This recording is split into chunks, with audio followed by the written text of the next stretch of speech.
that button real quick. On Wednesday, all right, and I promise I'll come back to this, but I put this up to remind myself, okay? On Wednesday, we started chapter 10, looking at the spread of Islam into different parts of the world, and of course, the eventual separation of those kingdoms, of the Muslim people into separate kingdoms. Okay, we talked about various new inventions that helped people to move into different parts of the world.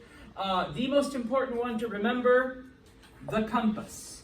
Okay, who invented the compass? The Chinese. All right, thank you, China. All right, and so yeah, this not only allowed people to move to other parts of the world, but to make better maps and thereby making it easier for other people to come after them.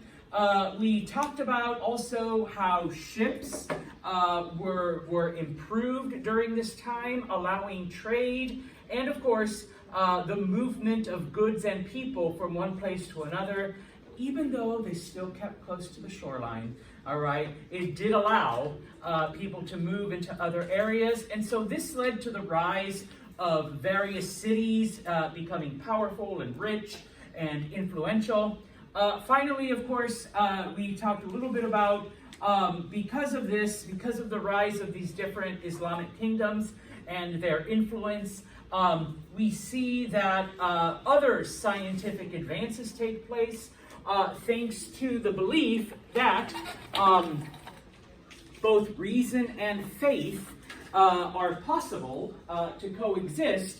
And so in these various Muslim kingdoms, various universities are established then to promote these things.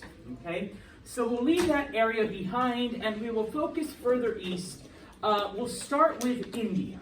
Okay, now if you took History 101, once again, I'm just going to give you like a 1 to 2 minute summary.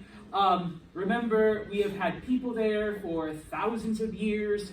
At one point, a Central Asian tribe known as the Aryans move in and mix with the local population. And over time, we see the development of what becomes, quote unquote, typical of Indian culture, specifically the caste systems and the belief that, yes, this life continues, but unlike some other beliefs, the life that continues is a reincarnation. The actual term is transmigration of souls, where your soul leaves your body and enters another body, okay, becomes something else. And this is how you move up and down in the caste system. Okay, there were 5 different levels initially. Over time, those levels increase and sub-levels develop. All right, now of course, once again, if you took 101, this should be like a really quick review. If you haven't, then wait till next semester, you'll learn it. All right, and so this is the society that is existing by about 1000.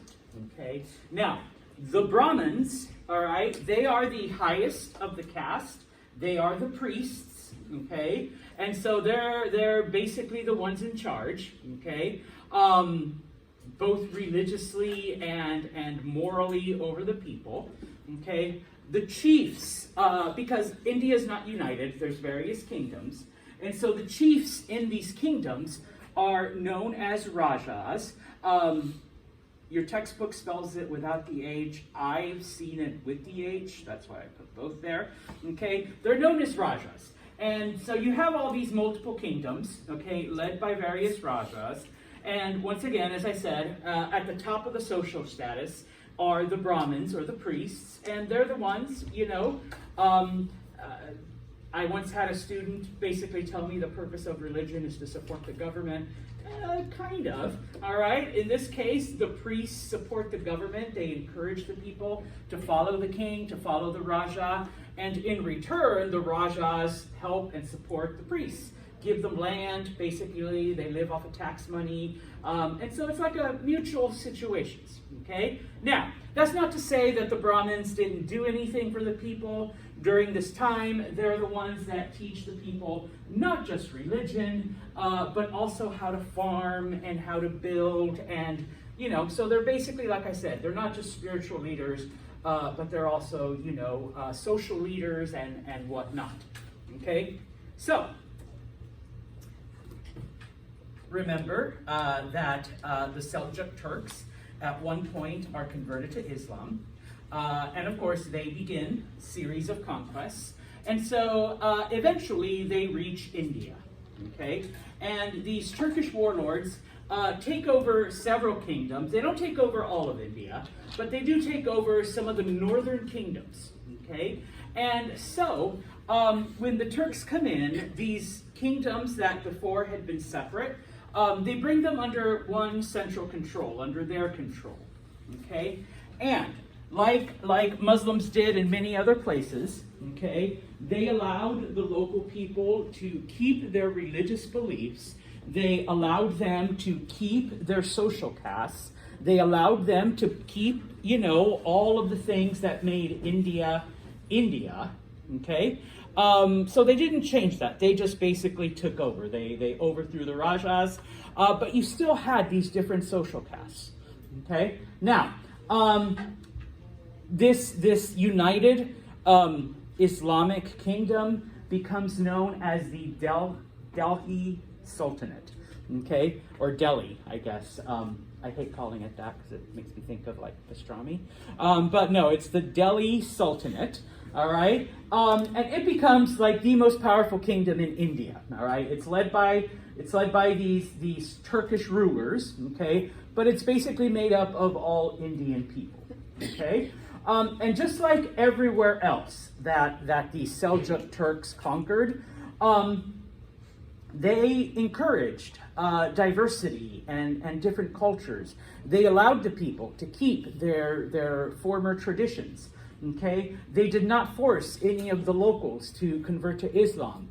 Those that did, and those that didn't kept their regular traditions. Okay, and so. Santos will always have a map for you. All right. The green area is what the Turks initially conquered in India. Okay. This is the Delhi Sultanate. Over time, okay, so we're talking about a couple hundred years. Over time, eventually the Delhi Sultanate conquers other areas, but for now we're just sticking to the green area. All right. So eventually, after about 200 years, what you see in green and what you see in yellow comes under the control of Muslim rulers. Okay, the orangish, whatever color that might be, around the year 1350-ish or so, those are the only areas that do not have a Muslim ruler. Okay, the only areas that are independent. Okay, of Muslim control and still under the control of Rajas. Okay, and so in these 300 years, okay, and let me do this because it looks like, there we go. All right.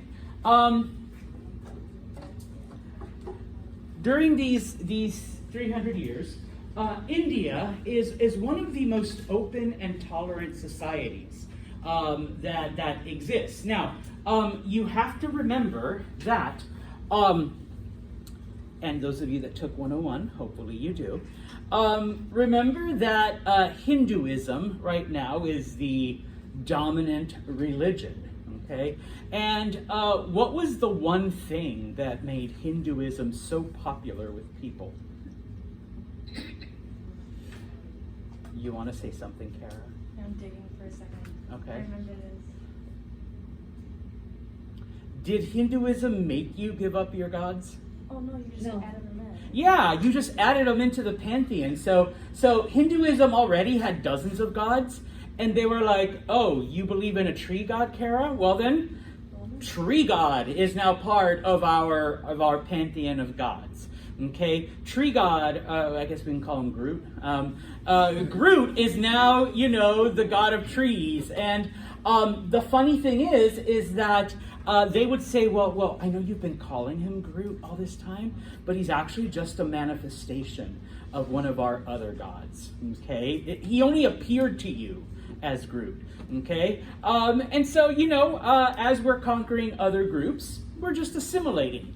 And that is why today, all right, in Hinduism, there are literally hundreds of gods that you can pick and choose which one you want to worship, because in the end, they're all different manifestations of the same God. Okay, and so today I wore my favorite god shirt, Quetzalcoatl. He's the Aztec flying serpent god. Okay, if I were to convert to Hinduism, I'd just bring him along. All right, it's Mexico. It says Mexico too, so don't worry. But it's my god Quetzalcoatl. All right, and so yeah, all right. Hinduism did this, and so eventually, okay, because Indian society has been doing this for thousands of years with all the various conquerors that had come in. Eventually, the Turks are assimilated into Hindu culture as well.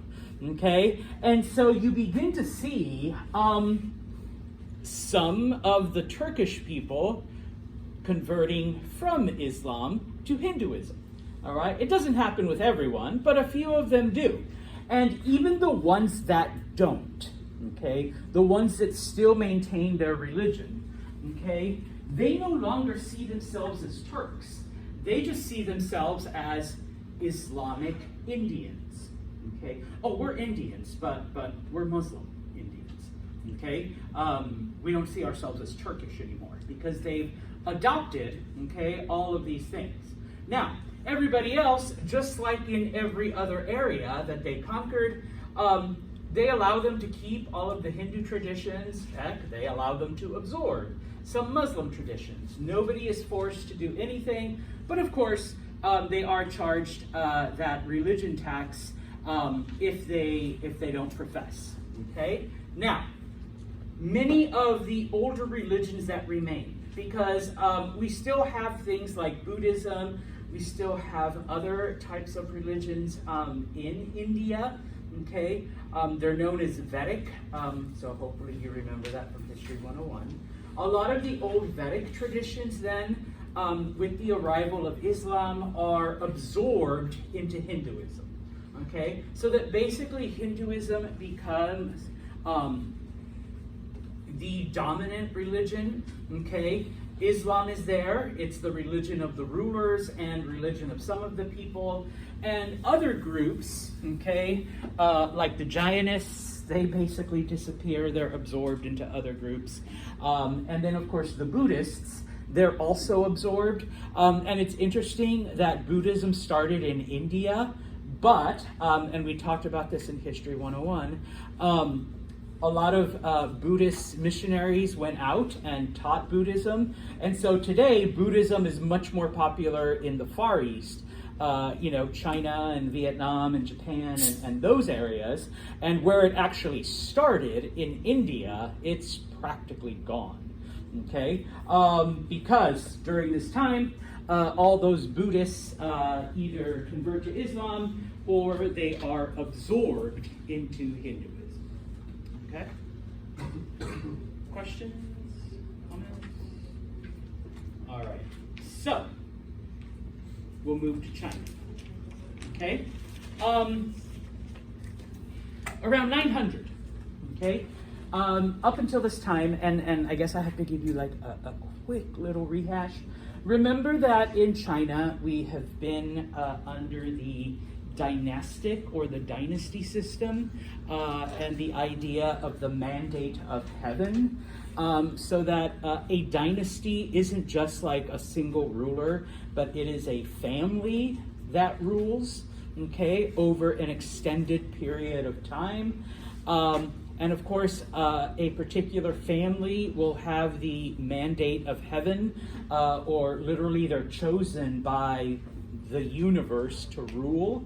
As long as they're good rulers, as long as they're kind and benevolent, they will be blessed.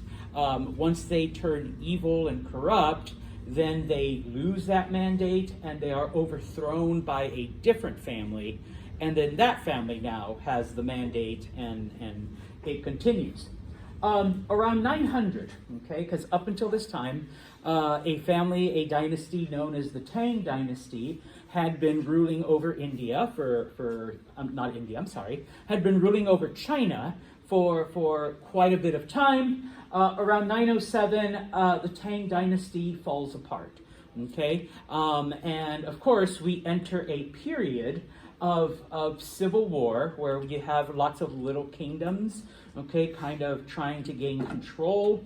Eventually, a man named Shao Kuangyin, he is able to unite China, okay? So I can't do math. That's like about what, 53 years, sorry.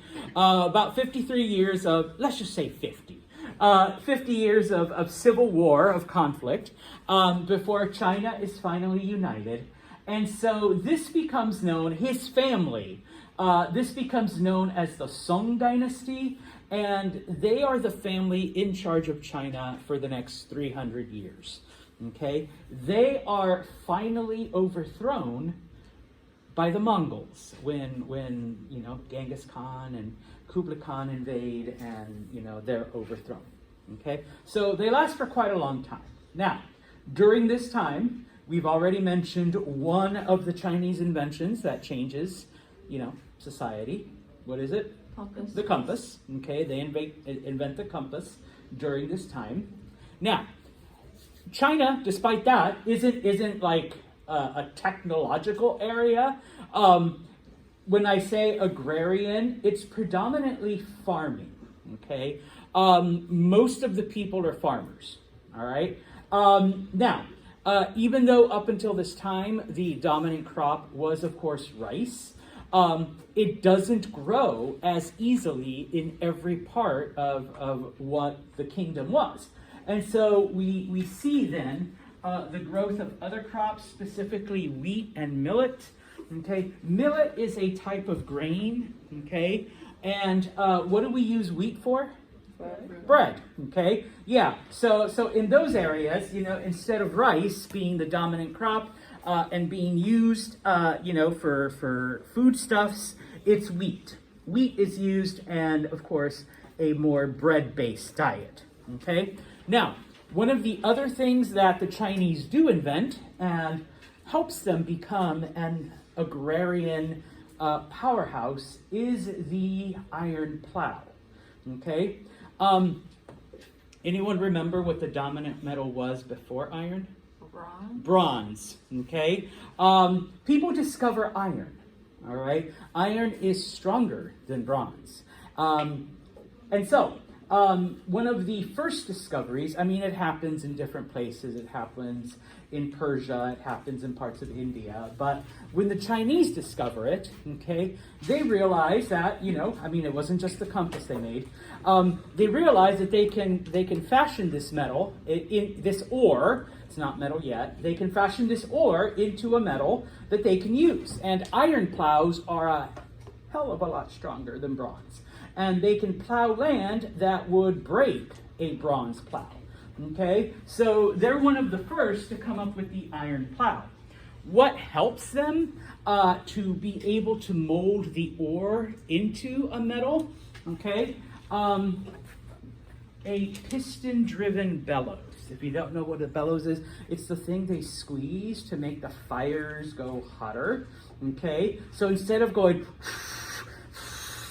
or using a fan, like trying to fan it really hard, they also invent the bellows so that they can make those fires hotter, and the hotter the flame, the easier it is to melt the ore down and shape it into metal. Okay, and so 500 years before Europeans were working with metals, the ancient Chinese were producing just as much iron as Europe eventually does. I'm sorry, I don't mean 500, 800, okay, because it wasn't until the 1800s that Europeans discovered, iron deposits in Britain and France, and then began to mine it, in huge quantities, all right? So the Chinese were doing it well before then. with much simpler, bellows, okay, to try to, smelt that ore into metal, okay? Now, once again, you're going to get the maps with Santos, all right? The green area is the area that was under the control of the Song dynasty, okay? Ooh, they're right, you can't see anything. Oh, there it is, okay. I may have to steal your seat next class. You're like, no. Yeah, okay. So you have the Song dynasty. Now, once again, as a reminder, today when we think of China, we think of this huge land that takes up like all of this area in Asia, okay? But China wasn't always that big. And so during this time, all right, here's the size. But it does already have a huge population, and it already has like a large number of cities. And one of the things that unfortunately we had to skip over, okay, those of you that took 101 with me, is that during the Tang Dynasty, they realized that it would be a lot easier to transport goods if they built canals between a lot of these major cities. So you can see where canals were built, not necessarily for agriculture, but for transportation, okay? Now, a couple other things that the Chinese do for us, okay? They discovered that if you combined certain elements, like saltpeter, sulfur, and charcoal, you get this fun thing that goes boom, called gunpowder, okay? Yeah, I know you all are the type on the 10th of July, you're still shooting off fireworks, okay? You laugh, yeah, it probably was you, all right, that kept me up. I don't know, so yeah, 14th of July, woohoo, shoot them off. But yes, you can thank the Chinese, okay? I don't blame her, I blame the Chinese for inventing gunpowder, okay? Now, originally, it was invented for fireworks, for celebrations, okay? That was its purpose. At some point, people are like, if we make these explosions big enough, we can do some serious shit, all right? And so, yeah, okay?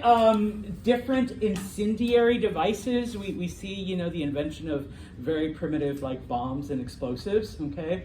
When the Europeans get a hold of it, they're like, hey, what if we cause these mini explosions inside a metal tube, and then we put a little piece of metal in front of it, and it makes that metal go boom. And if I aim it at oh my gosh, I forgot your name.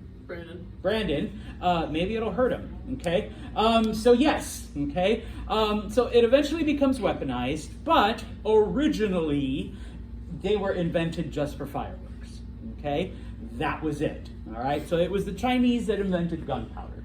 Along with that, we also see the development of different porcelains and silks. Gotta throw in the boring stuff along with the fun stuff. How do we get silks again? Silkworms. Silkworms, all right? It's kind of like a spider does the web, except it's a silkworm. So we're taking the stuff from a silkworm and spinning it into silk, okay? Now, because and here's the really fun thing. Because the Chinese were very successful, okay, financially, all right? Remember, they're shipping all of their goods and their spices to other parts of the world. We'll talk about Europe and all of that, but they're shipping their goods and their spices and their silks and their porcelains and their gunpowder and selling their compasses and all of this technology to people. So they're making a lot of money, okay? Those of you that were, yes? Oh, I read the textbook. Because they made their own paper money, didn't they cause their own inflation? Yeah, talk about that in a minute, okay? That's where I was going. In History 101, hopefully, you learned that the Chinese, and I brought a little bag of quarters, okay? The Chinese were the first ones to use currency, okay? Up until a certain point in history, people traded, okay? And that's how you got things, okay? Brandon, I will give you 3 goats for 5 bushels of your wheat, because I'm a goat farmer and he's, or not a goat farmer, a goat herder, and he is a wheat farmer. Sounds like fair trade. All right, yeah. So I get bread, and he gets fresh goat and milk. You can drink goat milk, all right, and all of that other stuff. All right. It was the Chinese that first came up with the idea that, hey, let's take these shiny rocks, especially that yellow one, and make it into coins and assign it a value and say, Brandon, I will give you 5 of these shiny gold coins for some of your wheat. Jeez, it used to be 4. Okay, 4. Yeah, well, I'm giving you 5. All right, take it or leave it. He takes it, and now Brandon can go with his, 5, I can't count, with his 5 shiny coins, and he can go to the apple vendor and say, I'll give you a coin. No, my quarters, I need it for laundry. Like I'll give you for apples, and oh, you know what? I need baskets to carry all my stuff in, so I'll give you 2 coins for your baskets and stuff like that, okay? What is the problem, though, especially if their coins are gold? But they used other metals. Gold wasn't the only one. But what is the problem with having lots of coins? Wait, big, heavy? Yes, the weight. It gets heavy. And if you are making large purchases, and yes, like you see in movies, people with big bags of yeah. And of course, because everybody knows what you got in those bags, that kind of makes you vulnerable to thieves and stuff like that. Okay? And so it was the Chinese then that came up with the idea of paper money, bills. Okay? I just happen to have one. It's a 20, okay? And so, for this, then, you can exchange it for precious metals. Okay? You don't have to carry a lot of metals. You can just carry this. Because in reality, how much is this worth? Nothing. It's just a piece of paper with pretty pictures. In this case, some old white dude, and then on the back is the White House. Okay? That's all it is. And it's green. It's not even like fun like Canadian money. It's like purple and blue and orange. And This is waterproof too. yes, you if you stick it in the washer, Ours can be waterproof, you just have to dry it. There is denim. Yes, but I want like purple money and orange money Pick it up from and the government, dude. okay. Now, I've got some stuff for you. Okay. Now the way paper money works, let's do this one. Okay, is that it's supposed to originally the way it worked. Okay, is that there was some kind of precious metal that backed it up.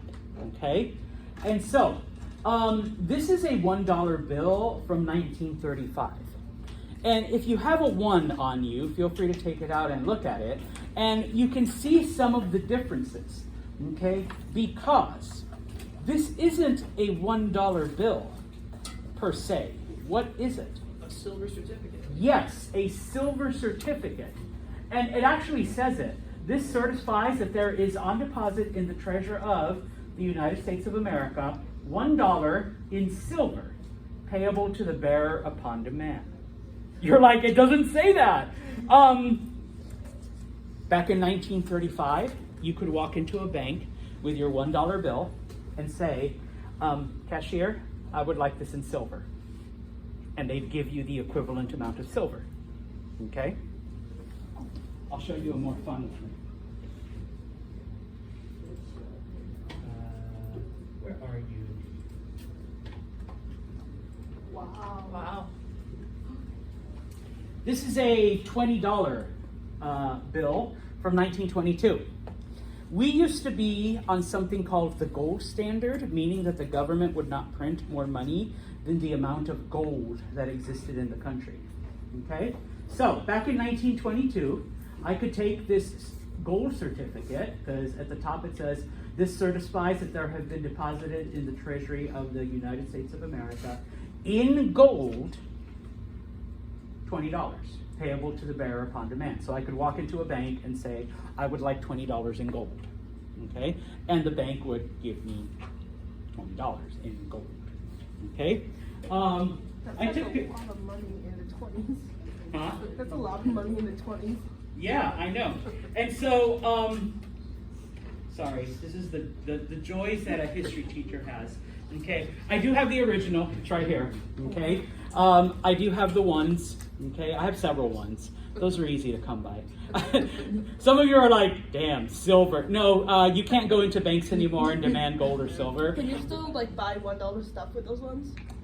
If somebody like doesn't recognize the differences, you probably could. As far as I know, they are actually still legal. Yeah, it's still legal to use, but obviously, I mean, this is worth more. Like, you could probably sell it to a bill collector or like a coin collector as a, for like, $20 as opposed to just, oh yeah, hey, I want, yeah, can I get 50 cents change? Can I get 4 quarters for this? Yeah, it's worth a lot more than that. I also have a Confederate money. Oh. How'd you get your hands on that? Long story. That's the joys of being a history teacher / Indiana Jones type, except the brown version of Indiana. Okay, probably the most valuable one that I have is a $1 note, and this one's in really bad shape, from 1862. Okay, yeah, so $1 in gold back in 1862. All right, so it's kind of like, oh yeah, so this one I don't take out, I don't let people touch. All right, so don't come at me. All right, because even in bad shape, it's still worth not a lot, but it's still historical. I tell people it's historical value. Okay, at home I have actual silver coins that are made out of silver, but it's kind of interesting. All right, and this is what the Chinese did. Okay, I put the two side by side. I've got an intermediate one right here, 1977. So right between the two. Where'd you get this one? Actually, I found it at work. I traded out one of my 20s for that one. So. Yeah, this one actually. Oh, okay, Federal Reserve now. I'm trying to find. Maybe it was only on the ones, or maybe it was in the early days. It used to say backed by the full faith and credit of the United States government. Like, I'd rather have it backed by gold, please, not the full faith and credit of the U.S. government. That's not a lot of faith. Yeah, especially now. So it might have been either it might have been a 5, and it might have been before the 70s. But yeah, now, so the Chinese came up with this system that you just had to carry paper, and then when you needed gold, you just went to wherever and got the equivalent in gold. So that if someone did, because once again, how much is this actually worth? Nothing. It's just, whatever the paper cost, whatever the ink cost, whatever the labor cost, and the plates to make it. Okay. Once upon a time, this was actually worth $20 in gold, which I know in 1922 prices probably not that much, but today, I don't know, maybe a pair of earrings or a necklace or something to buy your girlfriend, whatever. It's still, you're like, it's gold, those Santos. All right. Just FYI, the United States went off the gold. I know this is kind of off topic, but the United States went off the gold standard during the Great Depression because obviously we were limited, and by we I mean the United States, we're limited in the number of money that we could print for people, and this was the Depression, so nobody had anything. Okay, and so Franklin D. Roosevelt wanted people to have money. And so he said, okay, let's get rid of the gold standard, meaning we're just going to print as much money as we can so that people can get it and they can think that they have money and they can start spending and doing all this stuff. Okay? The silver standard, we actually didn't go off of that until the 1950s. So up until the 1950s, you could actually go with your, that's why, you still have silver coins and stuff like that. You can actually go and be like, yeah, I want my $5 in silver, here's 5 ones, type of thing. Okay, and so it leads us to what Amber said about inflation. Okay, because the more and more money that you print, okay, and you don't have anything to back it up with, all right, it makes it less and less valuable. So you need more of it to buy the same amount of things, okay? And so yes, eventually the Chinese kind of pardon my Mandarin, they fucked up their own economic system by printing so much paper money. Okay? Right now, we're actually in a period of inflation, okay? And it's not so much because, oh, well, tell them to stop printing money, Santo. No, that doesn't work anymore because we're not on the gold standard.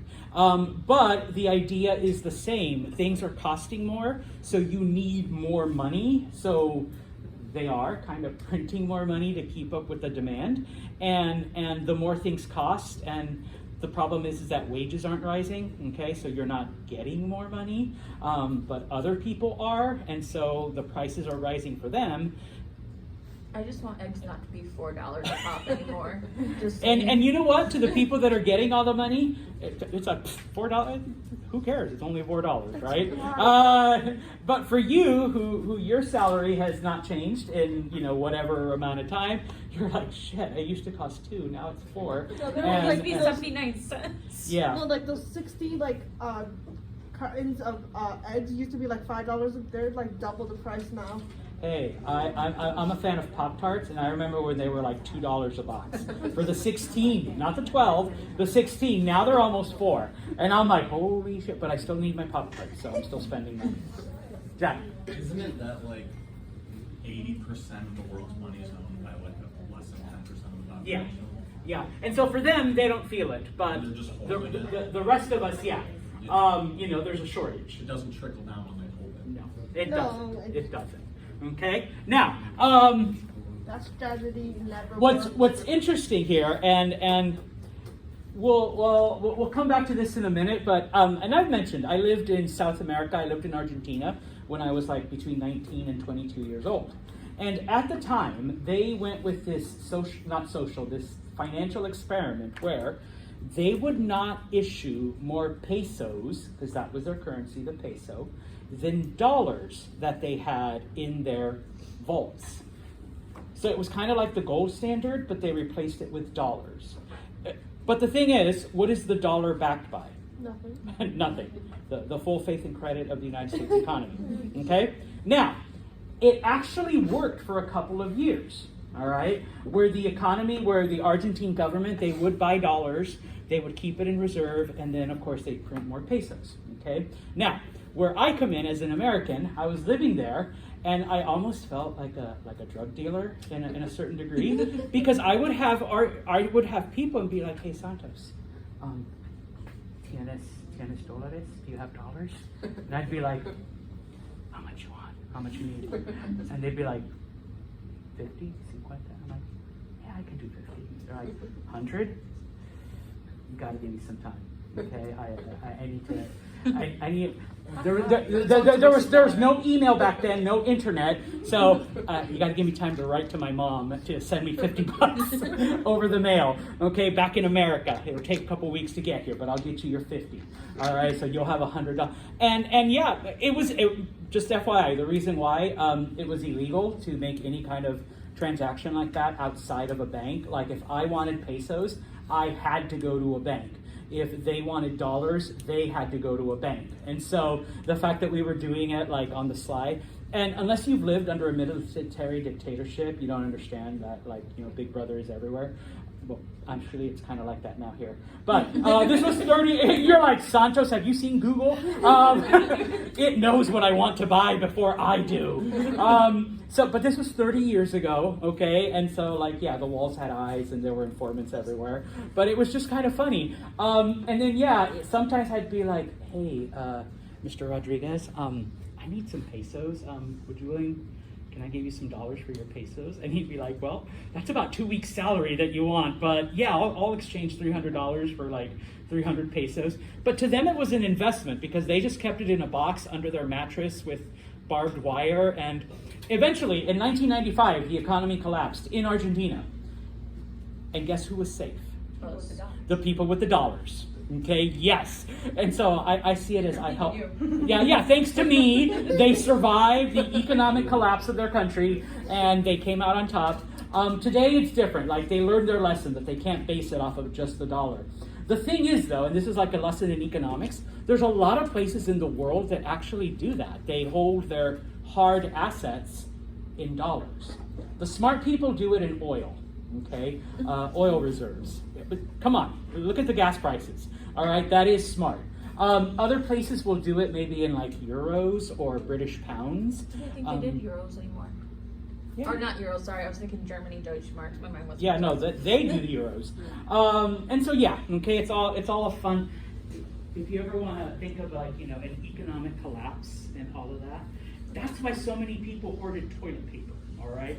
Because at some point, that's what you're going to use this for, okay? Because it will literally be useless, all right? But that's, you know, just my opinion. Anyways, okay, the Chinese came up with this idea. This is why we're here today, okay? Instead of having to carry gold coins everywhere, or other stuff, or me trading 3 goats to Brandon here for 5 chickens and 2 bushels of wheat, okay? Now, the Chinese also came up with the idea of civil service exams. Basically, if you wanted a job with the government, you had to take a test, and you had to pass the test, all right? Which is something that nobody had ever really thought of before, okay? Oh, there's my 20. Okay, I'm like, don't want to lose that $20, all right? That's lunch. So yeah, all right? Let's see. Now, we'll finish off with China. Eventually, after about 300 years, these nomadic tribes from the north attempted to invade China, okay? Now, at first, okay, the Chinese were able to hold them off, okay? With they took those fireworks and made them go boom a lot bigger. So they were able to invent very primitive bombs, okay? They were able to take that iron and smelt it with other elements and come up with steel. Not in big quantities, but steel-tipped arrows, all right? Steel would go through armor that the Mongols wore a lot better than, you know, other metals, so they were able to hold them off. But unfortunately, the Mongols found out how the Chinese were holding them back, and eventually they gained the technology to build explosive devices, and they gained the technology to make better weapons as well, okay? Eventually, because they were saving so much gold by printing paper money, and this also led to their period of inflation, they just paid off the Mongols, like, please don't invade us. Here's a bunch of gold that we're not using because we're printing paper money. So why don't you take the gold and please don't conquer us? And so for a while, that kept them out, okay? That and the Great Wall, but that really wasn't as much. It was mostly the gold, okay? They were able to pay off these potential conquerors, okay? Huh? Oh, sorry. I know this was only like 3 couple lines. Yes, good.